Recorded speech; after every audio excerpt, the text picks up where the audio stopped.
Sam, what is in these documents that we're being briefed on today?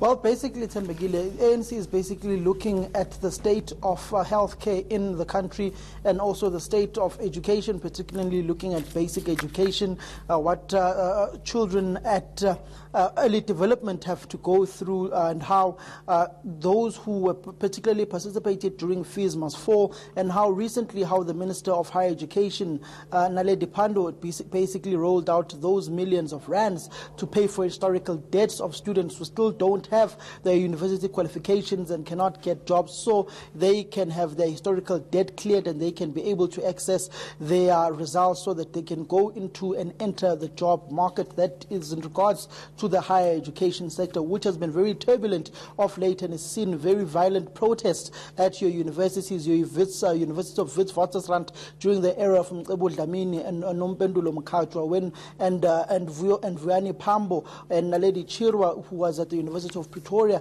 looking at issues of Fees Must Fall, the Fasia Hassans as well. Then you've got your likes of Bonginkosi Kanyile in KwaZulu-Natal at the Durban University of Technology. So it basically tells you that these protests have sparked the government of the day to clear those historical debts of students. You'd remember that was one of the demands during the Fees Must Fall period of students revolting against paying higher education fees. But when it comes to the issues of health, you've seen the deplorable conditions that South Africans are subjected to within the public health care service. You've seen that exclusive story that our colleague Masiho Rahlaga did with the baby basically losing her life as the mother was giving birth and having different body parts coming out at different parts during that birth. So it basically tells you that the healthcare system is in shambles. You've had the issues such as life esidimeni here in Gauteng. You've had the Minister of Health, Motsoaledi, also being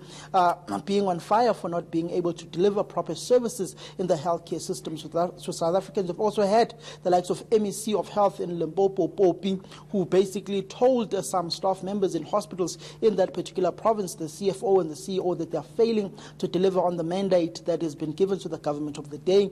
And she, as the deployee in government, will end up taking flack for the incompetence of staffers in these government departments, saying that some those who are employed in the state are not coming to the fore and not delivering on their promises that they were employed for. You go to the oncology problem that was there in KwaZulu-Natal with its MEC of Health, Dr. Sibongiseni Dlomo, also facing crossfires, and the then ANC leadership in the province led by Sihle Zikalala at some point wanting to fire him from that position.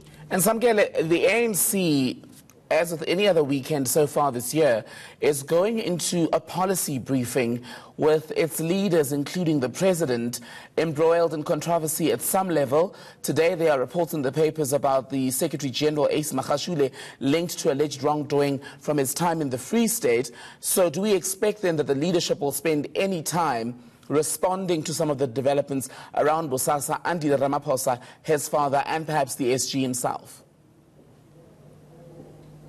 Well, we will certainly pose those questions. We do understand that, excuse me, the ANC's chairperson subcommittee into education, Dr. Nkosazana Dlamini Zuma, the Minister of Higher Education, Ms. Naledi Pandor, and will also be here at this particular briefing, so we'll definitely pose those questions to them.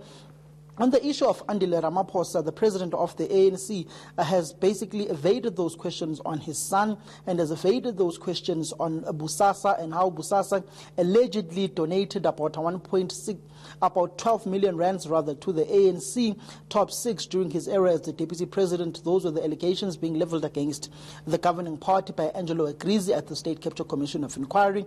And then this morning you've got the City Press and the Sunday Times leading with the Secretary General of the ANC, Ace Mthengisi Magashule, saying basically he was at the epicenter of state capture in the Free State, where he was the provincial chairperson and the premier of that province, also dating how he basically instructed the mayor of Mangaung, allegedly instructed the mayor of Mangaung to work with Atul Gupta, with the Gupta family, who was central to the Freire Dairy Farm story, which our colleague Michael Apple covered extensively. Then you basically have Ace Magashule, who's basically said to be the Mr. 10%, quote, end of quote, basically demanding 10% of every government contract from the provincial government that was issued in the Free State. And obviously that allegation of that 120 million rand slush fund that was allegedly seen or somewhere in a roof that belonged to Ace Magashule in one of his premises. So Ace Magashule is no new figure when it comes to controversy. He was central to court litigation issues of the ANC's Free State conferences. He went into the 2012 Mangaung conference as a non-voting delegate. He also went into the 2017 Nasrec conference as a non-voting delegate after conferences in the Free State were nullified. He's been allegedly at the center of divisions within the African National Congress. You'd remember that famous quote that he made in Pietermaritzburg in the Moses Mabhida region, where he basically said it's a matter of 5 years. The ANC that they know must come back, basically saying he no longer recognizes the African National Congress. Obviously, he came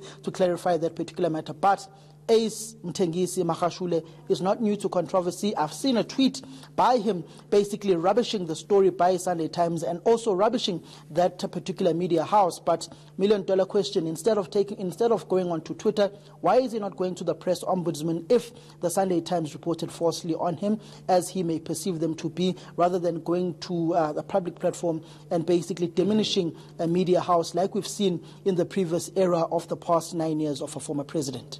Okay, ANC reporter Samkela Maseko live for us at that briefing. We're waiting for a briefing by the ANC leadership on health and education. We'll bring you all the details from the Luthuli House as and when we get them.